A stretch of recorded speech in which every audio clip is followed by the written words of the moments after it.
Ini kata amana, amila, dan soluha. Kenapa itu kata alladzina amanu wa amilus solihat? Selalu kata orang-orang yang telah beriman itu kesana bersambungnya itu dengan kata orang-orang yang melakukan amal soleh.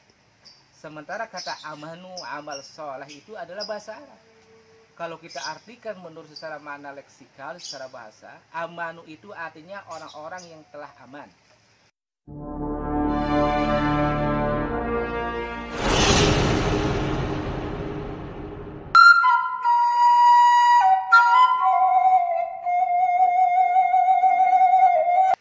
Assalamualaikum warahmatullahi wabarakatuh. Hamdan wa sana'an mutalazimin lillahi azza wa jalla. Salatan wa salaman li rasulil karim sayyidina wa maulana Muhammad ibn Abdillah sallallahu alaihi wasallam. Sahabat yang dimuliakan oleh Allah, alhamdulillah dalam kesempatan ini tepatnya dalam hitungan kami adalah jatuhnya 2 Rajab, kita bisa bertetap muka kembali dan bisa bersilaturahim. Kami senantiasa mendoakan para sahabat diturunkan keberlimpahan rezeki, keberlimpahan kesehatan, dan terutama adalah keberkahan dari Allah Subhanahu wa taala, dan senantiasa berjalan dalam tuntunannya Allah Subhanahu wa taala, yang dalam hal ini adalah diteruskan oleh para nabi, kemudian oleh para guru semuanya. Sahabat yang dimuliakan oleh Allah, Rajab adalah salah satu bulan yang ada dalam bulan Hijriah. Setiap umat Islam khususnya di daerah Indonesia ini memiliki tradisi masing-masing. Semuanya intinya adalah bagaimana memuliakan bulan tersebut diisi dengan kegiatan-kegiatan yang memiliki nilai-nilai rohani. Ada beberapa hadis yang menyampaikan tentang keutamaan Rajab. Di antaranya barang siapa yang berpuasa sekian hari, maka orang tersebut akan mendapatkan air yang ada di surga. Juga ada beberapa hadis lagi yang mengatakan barang siapa yang berpuasa di 7 hari, maka Allah tutup adalah pintu nerakanya, dan beberapa hadis yang lain. Sekalipun hadis tersebut oleh sebagian orang-orang yang mengkaji tentang hadis bahwa hadis itu adalah lemah, palsu, bahkan yang mengatakan bahwa hadis itu adalah tidak bersanad dan tidak dipercaya. Tapi dalam pandangan kami selalu menekankan bahwa pentingnya kita melihat sebuah teks isi daripada mana hadis itu adalah sesuai dengan apa-apa yang telah Allah gariskan ataupun apa-apa yang telah kita lakukan dalam kehidupan sehari-hari. Selama isi hadis tersebut adalah berisikan kebaikan dan tidak bertentangan langsung dengan teks-teks Al-Quran, maka adalah sebuah keniscayaan untuk kita senantiasa mengikuti apa-apa yang telah Rasulullah gariskan dan apa-apa yang telah para ulama-ulama, para guru-guru lakukan. Jadi sekali lagi dalam pandangan kami bahwasanya bulan Rajab ini adalah oleh umat Islam khususnya di Indonesia, terkhusus lagi di daerah Tatar Sunda dalam hal ini Bogor, senantiasa umat Islam mengagungkan yang namanya bulan Rajab, diisi dengan kegiatan-kegiatan yang positif dalam rangka untuk meninggikan rohani kepada Allah Subhanahu wa taala.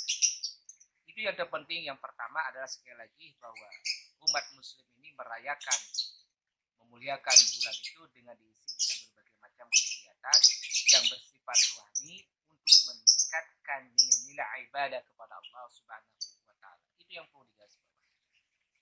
Adapun selanjutnya bahwasan dalam pertemuan ini kami ingin senantiasa mengajak kepada para sahabat agar senantiasa mau menggali dari beberapa pesan teks suci, baik daripada ayat-ayat Al-Quran, hadis Rasulullah, maupun perkataan-perkataan ulama yang berisi tentang dorongan pentingnya kita mengkaji dan meningkatkan nilai rohani ini. Hendaklah dikaji dan dikaji. Misalnya Al-Quran sendiri, kalau kita mengkaji Al-Quran, misalnya saja sesuai dengan apa yang telah ditafsirkan oleh para mufassir dalam kitab-kitabnya, yang memang sebagian menafsirkan adalah dari, kalau boleh kami katakan, dari kiri ke kanan, kanan ke kiri. Kali-kali coba oleh sahabat Al-Quran tersebut ditafsirkan dari atas ke bawah, dari bawah ke atas.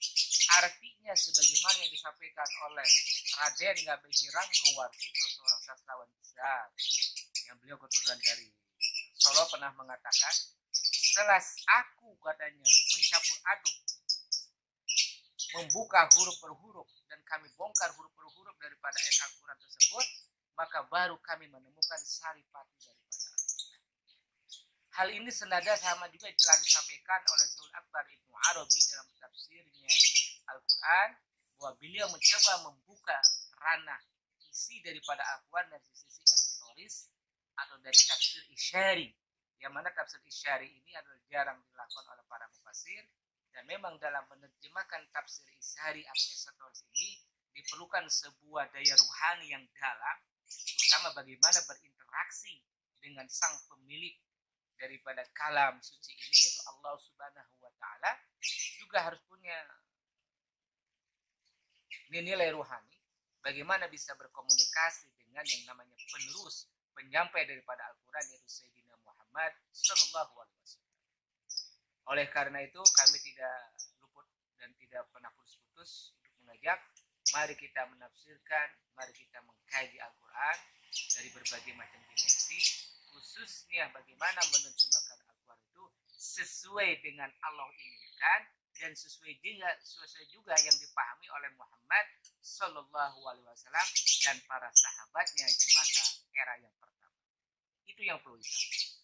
Kenapa harus kita mengikuti apa maunya Allah dan bagaimana Muhammad Sallallahu Alaihi Wasallam menerjemahkan Al-Quran tadi?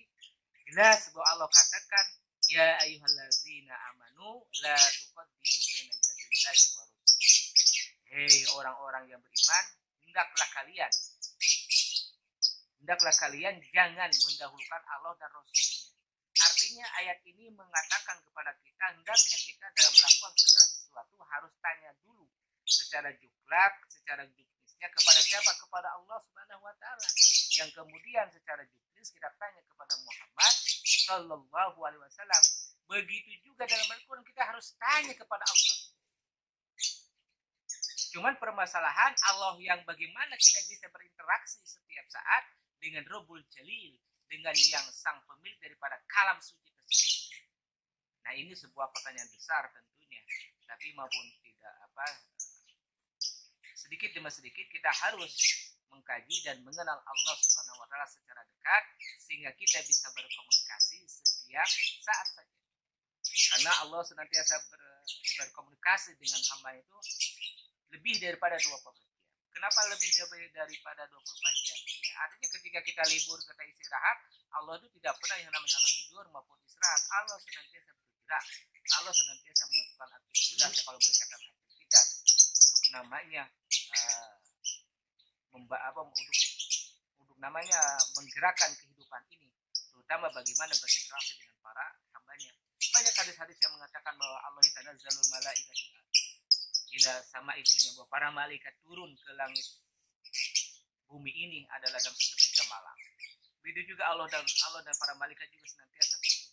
Artinya udah jelas dalam hadis-hadis dikatakan bahwa Allah senantiasa dan para malaikat turun kepada hamba-hambanya.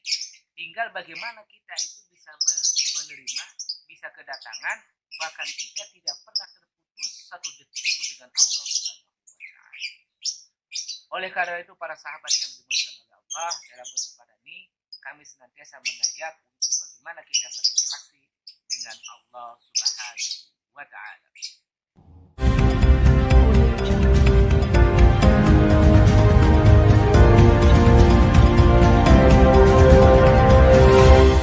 Sahabat yang dimuliakan oleh Allah, kajian tentang tafsir secara isyari, secara esoteris ini memang jarang dikaji, dan diantara yang menulis secara sempurna dan ditulis dalam sebuah kitab yaitu Syaikhul Akbar Ibnu Arabi.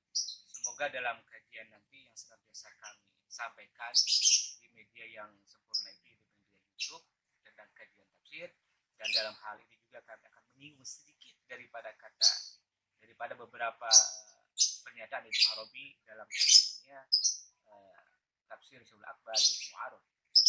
Kami sering mengkaji kenapa kata amanu itu senantiasa di sana dihubungkan dengan kata wa amilus sholihat. Artinya kata amanu bersambung lagi dengan kata amilu sholeh. Artinya kata amana, amila, dan soluha. Kenapa itu kata alladzina amanu wa amilus sholihat? Lalu kata orang-orang yang telah beriman itu kesana bersambungnya itu dengan kata orang-orang yang melakukan amal soleh. Sementara kata amanu amal soleh itu adalah bahasa Arab. Kalau kita artikan menurut secara makna leksikal, secara bahasa, amanu itu artinya orang-orang yang telah aman, orang-orang yang telah damai, orang-orang yang telah selamat. Nah, bagaimana orang-orang yang kata Allah, orang-orang yang telah damai, yang telah selamat itu pasti dia amil. Artinya apa? Amilun artinya mengerjakan. Apa yang mereka kerjakan? Soleh, amal soleh. Soleh itu artinya soleh itulah sambung. Orang-orang yang telah aman itulah orang-orang yang senantiasa melakukan persambungan. Artinya kata amanu, kata iman itu adalah aman, damai, selamat. Yang jadi pertanyaan kita adalah damai, aman, selamat dari apakah yang Allah maksud? Karena Allah senantiasa kata amanu atau amanah disambung dengan kata amila atau soleh. Itu kata kerja untuk bersambung. Nah, hal ini hendaklah menjadi sebuah pertanyaan besar dalam hidup kita ini. Karena kita jarang mau memikiri, jarang kita mau mentafakuri dari kata amanu telah aman. Aman dari sisi apa? Loh, kenapa aman dari sisi apa? Karena Allah bilang dalam surat Al-Asr, wal asri innal insana lafi khusr. Demi waktu. Innal insana sesungguhnya manusia adalah lafi khusr, pasti rugi. Loh, Allah bilang belum apa-apa aja manusia itu sudah dikatakan rugi oleh Allah. Nah, mungkin dalam konteks inilah kata Sul Akbar Ibnu Arabi menjelaskan bahwa manusia belum apa-apa terlahir saja atau baru ceprot terlahir ke alam dunia ini dia sudah rugi.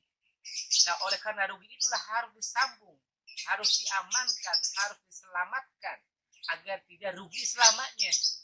Nah, untuk bisa berselamat itu maka Allah bilang kata selanjutnya lah amil soleh. Kerja soleh, kerja sambung. Pertanyaan besar, kerja sambung apakah yang akan mengamankan, menselamatkan antara orang yang baru lahir rugi dengan selanjutnya next time-nya adalah orang meninggal dalam keadaan selamat, maka harus disambungkan itu yang pernah terjadi pada diri manusia di muka bumi tanpa terkecuali manusianya, baik manusia dari golongan Muslim, Yahudi, Majusi, Nasrani, dan agama-agama yang lain yang ada di dunia ini, pasti dia dalam keadaan rugi. Tugas kita hari ini adalah menyambung apa yang telah Allah katakan bahwa manusia itu rugi. Oleh karena itu kami senantiasa mengajak kepada para sahabat, yuk kita datangi para guru-guru, para alim, para musyrik, untuk menyambungkan kembali yang namanya tadi kata-kata yang nama kata apa khususnya rugi. Sehingga yang bisa menyambungkan hal ini adalah para guru, para musyrik yang senantiasa turun ke muka bumi ini mendatangi orang-orang ini dalam rangka untuk menyelamatkan dari kerugian yang telah Allah bilang tadi bahwa manusia itu adalah rugi belum apa-apa.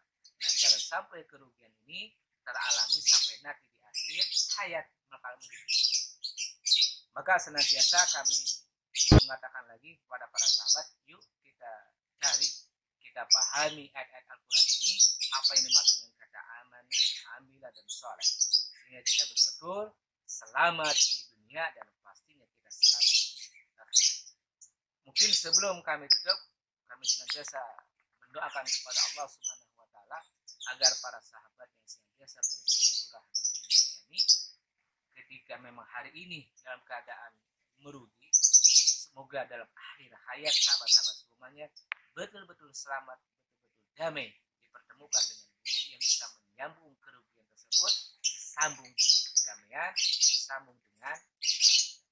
Akhirnya kami sampaikan wassalamualaikum warahmatullahi wabarakatuh.